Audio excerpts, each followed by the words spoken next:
Don't start your year by decluttering everything. It sounds strange, doesn't it? We've all been told that getting rid of things is the way to reset our space. But what if I told you that constant decluttering isn't the solution? In fact, it could be a temporary fix that only leads to more clutter down the road.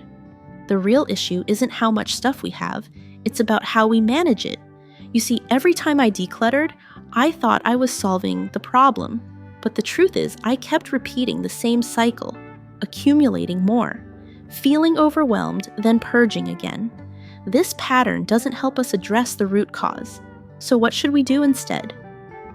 In this video, I'll share practical, sustainable solutions to help you start the year right. You'll learn how to manage your belongings more thoughtfully, make smarter shopping choices, and stop the cycle of clutter.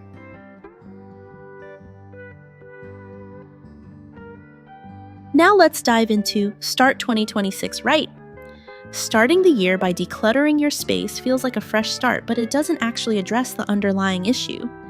It's easy to think that getting rid of everything that doesn't serve you will solve the problem. But what I've learned is that decluttering is only a temporary fix. It's not going to stop the cycle of accumulating unnecessary items.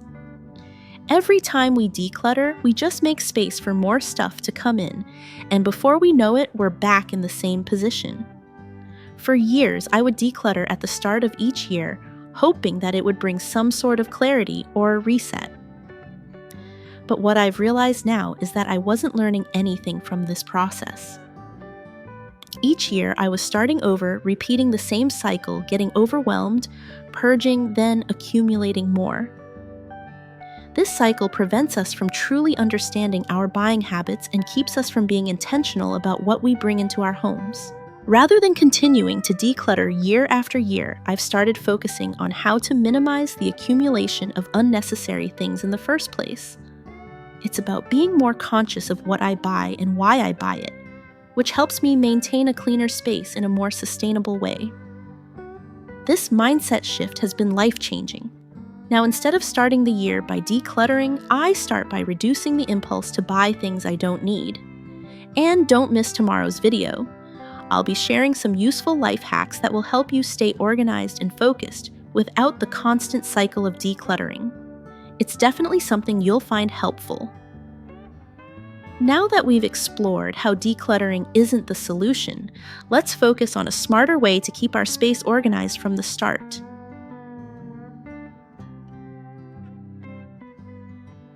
Now we'll talk about shop smarter. It's easy to get carried away with deals or the excitement of a new purchase.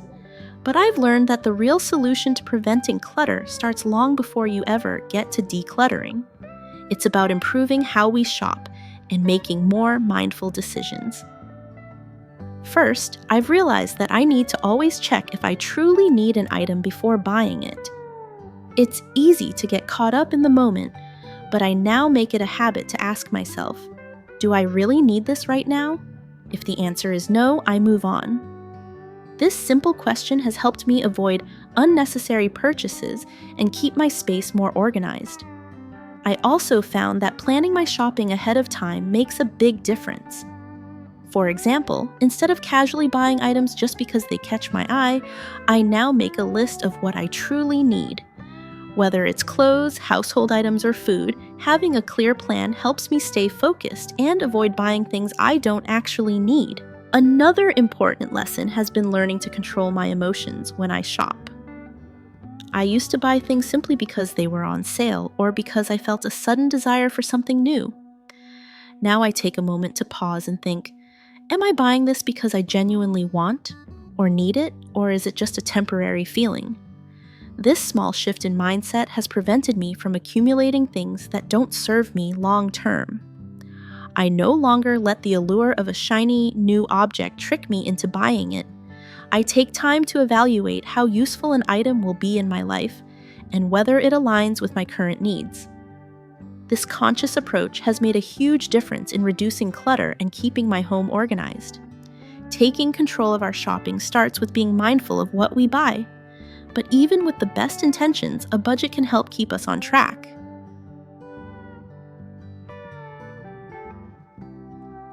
Let's move on to setting a shopping budget. The idea of constantly buying things without a clear purpose or budget was causing my space to feel overwhelming. I found that when I didn't set boundaries on my spending, it led to unplanned purchases that cluttered both my home and my finances. So I decided to take a more controlled approach to shopping by setting a monthly shopping budget. This small step has made a huge difference in how I view purchasing new items. Now I know exactly how much I can spend without going overboard. By creating a shopping budget, I've also learned the importance of sticking to it. There are times when it's tempting to buy things that aren't necessary just because they seem like good deals or because they're on sale. However, by checking my budget before making a purchase, I'm forced to evaluate whether the item is truly needed. If it doesn't fit into my budget, I wait. This helps me avoid impulse buys that I end up regretting later. Another strategy I've adopted is considering alternatives to new purchases. Rather than buying something new, I now check if I can find it secondhand or rent it. For example, I might need a special outfit for a one-time event, so instead of buying something I won't wear again, I'll look for a rental service or a thrift store. This approach allows me to save money while still having what I need without adding to my clutter. I also started using a budgeting app to track my expenses. This helps me stay accountable and easily see where I might be overspending. By sticking to a budget, we're already on the right path, but the next step is about getting creative.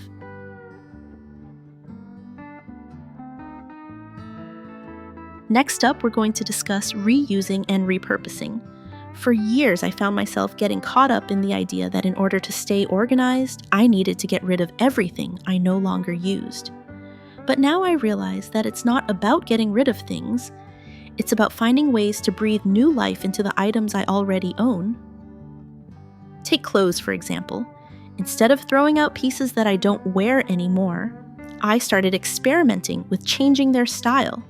I have learned how to cut and alter old shirts into trendy crop tops, or even turn oversized shirts into dresses. I also started dyeing clothes that have lost their color or look worn out.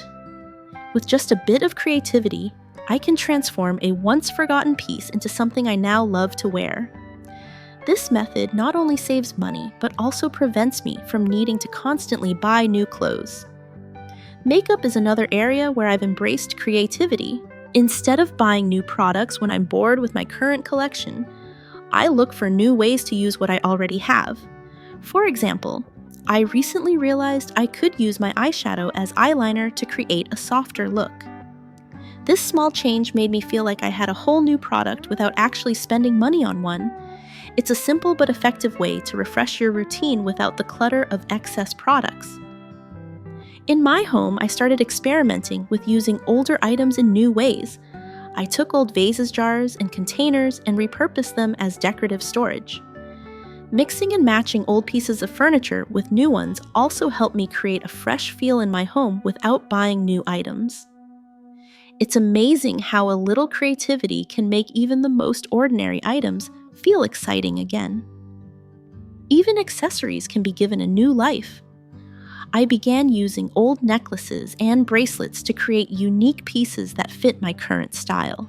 Sometimes all it takes is a little imagination to make something old feel new again. When we start reimagining the items we already own, it becomes easier to fall in love. Let's now explore love what you have. We are so focused on acquiring the next thing, whether it's a new outfit, a gadget, or decor, that we overlook the value of what we already have. I used to feel the need to replace things constantly, believing that new items would make my space feel fresh and my life more organized. But now I've learned to appreciate the value of the items I already own. Instead of shopping for new things, I've started to spend time revisiting my belongings and understanding their true worth in my life. The first step for me was evaluating my possessions. I realized that many of the things I thought I didn't need anymore still had a lot of potential. Some clothes I hadn't worn in months could be mixed and matched with new pieces in my wardrobe, creating fresh outfits. Similarly, old furniture that I had considered replacing could be restyled with a new coat of paint or rearranged to suit my current needs. By taking time to appreciate these items, I was able to stop myself from rushing out to buy new things I didn't really need. One way I started to embrace my old belongings was by reusing and restyling them.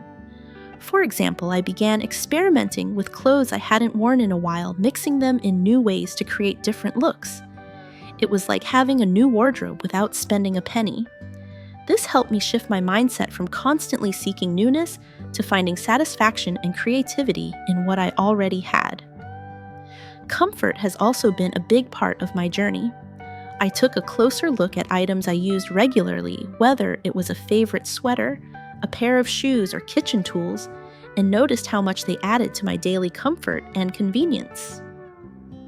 Rather than replacing them because they weren't perfect, I began to cherish them for their practicality and the comfort they brought to my life.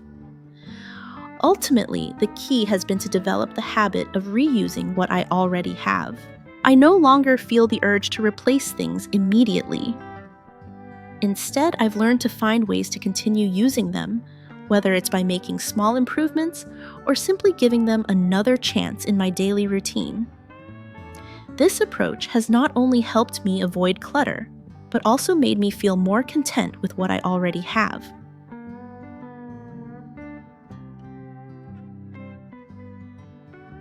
Now, let's move to creative ways to use.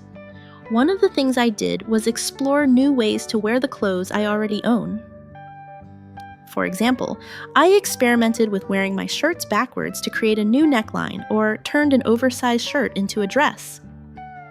Suddenly, my wardrobe felt exciting again, and I didn't need to buy anything new. Makeup is another area where I've embraced creativity.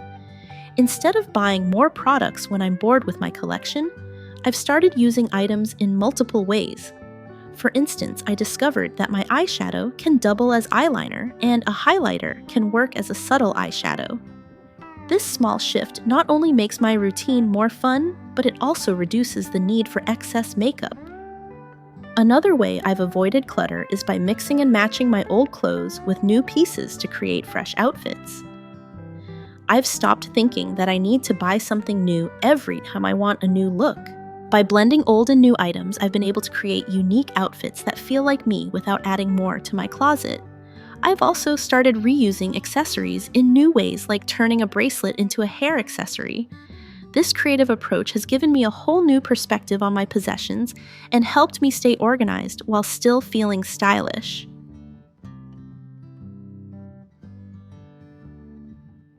Next, we'll discuss avoiding clutter with a simple yet effective method, the one-in, one-out rule. The idea is straightforward. Whenever I purchase a new item, I make sure to give away or discard an old item that no longer serves me. This method has been incredibly helpful in keeping my space tidy without the need for constant decluttering. I was skeptical about how well this would work. But as I started applying it, I noticed a significant shift in my approach to both shopping and managing my belongings. Instead of mindlessly accumulating items that would eventually become clutter, I became more intentional about my purchases. For instance, when I bought a new coat, I made sure to part with an older one that I hadn't worn in years. This kept my closet from getting overcrowded while allowing me to maintain a collection of items I genuinely use and love.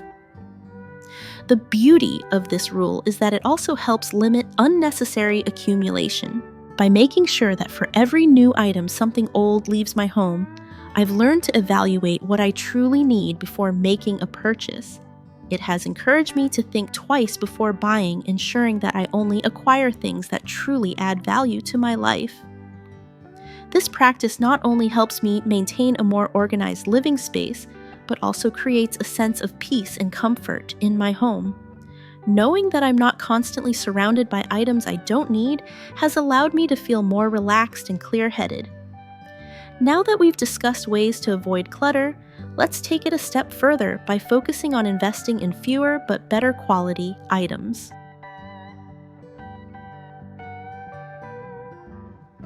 Now let's talk about investing in quality.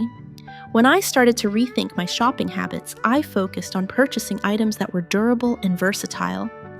For example, instead of buying several cheap jackets each season, I decided to invest in one high-quality, well-made coat that I could wear year after year. This not only helped me save money in the long run, but also reduced the need to constantly declutter and replace items that wore out quickly. Planning for the long term has also been a game changer. When I buy something now, I think about its lasting value. I ask myself, will this still be useful to me in a few years? If the answer is yes, I feel much more confident in my purchase. Whether it's clothing, furniture, or kitchen tools, choosing quality means I can rely on these items for longer, saving both money and space in the process. Investing in durable quality items has made my home feel more organized and intentional. I no longer feel the need to buy things I don't truly need, and my space feels more relaxed and uncluttered. Next up, manage your belongings in a way that keeps your home organized without constantly needing to purge. I started organizing my items more effectively. For example, I used wall shelves to store books, small decor, and other items, which helped free up valuable floor space. This not only made my home feel more spacious, but also allowed me to keep items within reach without them piling up on counters or tables. I also started using boxes and baskets to store things out of sight, ensuring that everything had its place, making it easier to access without cluttering my space.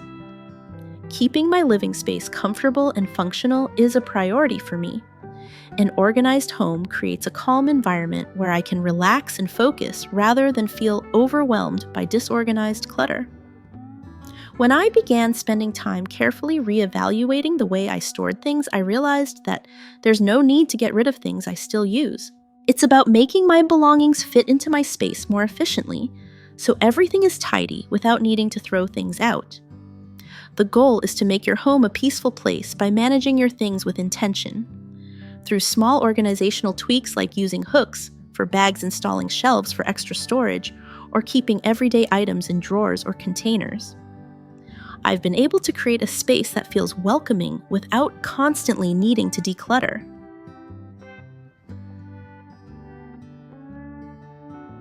Finally, let's look at repairing and maintaining. By prioritizing proper maintenance, I can keep my possessions in good condition for much longer, which reduces the need for frequent replacements and ultimately prevents clutter from building up in my home. I started paying more attention to how I store my clothes, shoes, and household items. For instance, I ensure that my seasonal clothes are folded or hung in a way that preserves their shape and fabric. Proper storage can make a huge difference in how long things last. I also keep my shoes in their original boxes or on a shoe rack, ensuring that they remain in good shape and don't get scuffed or misshapen. Instead of throwing out items that are damaged or no longer working, I've made it a habit to repair them when possible. For example, I had a pair of boots with a worn-out sole, and rather than buying new ones, I simply took them to a shoe repair shop. A small investment in repairs can extend the life of an item for years, and I feel less wasteful in the process. Regular maintenance has become an essential part of my routine. Whether it's washing clothes at the right temperature or ensuring that my furniture is dusted and cleaned properly, these simple steps prevent items from deteriorating too quickly. Taking the time to maintain what I already have means I don't have to worry about constantly replacing things and can enjoy a more organized, clutter-free home.